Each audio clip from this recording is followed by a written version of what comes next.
Now the question, square root of k, root k, equals to 64. Now the first step is to square both sides. I'm going to be squaring both sides of the equation. Square both sides now. 2 here we cancel root, the root you have here.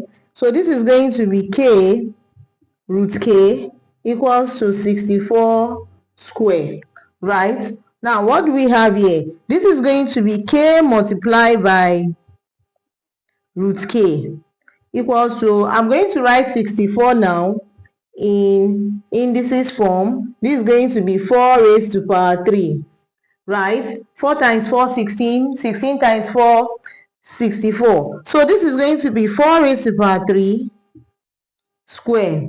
Now, multiplication law of indices says x raised to power 2 multiplied by x raised to power 3 will definitely give us x raised to power what? 2 plus 3, and that will be x raised to the power of 5.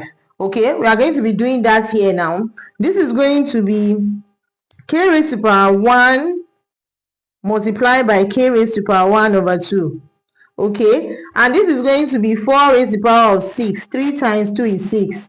Now, coming back here, this is going to be k raised to power 1 plus 1 over 2 equals to 4 raised to the power of 6. So what will I have here? This is going to be, adding this now, I'm going to have k raised to the power 3 over 2 equals to 4 raised to the power 6. Okay, in order to get the value of k, I'm going to multiply, to remove what the fractional indices I have here, I'm going to multiply the power on both sides by 2 over 3. Multiply these 2 by 2 over 3. 2 divided by 2, 1. 3 in 3, 1. So this is going to be k equals to 3 here, 1. 3 in 6 is 2. 2 times 2, 4. 4 raised to power 4. Okay, so here we are going to have 4 times 4 multiplied by 4 multiplied by 4.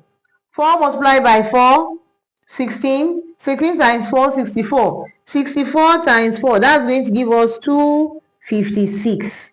Now, let's check back the value of k in the question. Okay, let's check back the value of k in this question.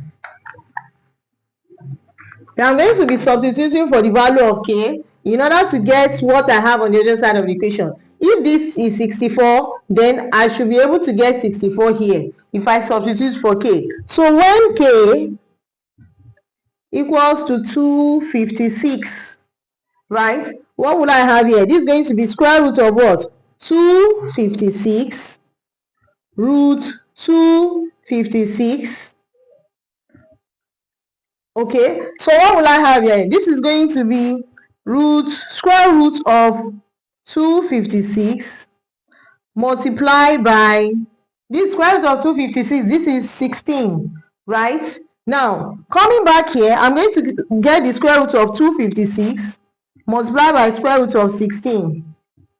Square root of 256 is 16. Square root of 16 is 4. Multiplying these together, I have 64. So you can see 64 equals to 64. K equals to 256 is correct.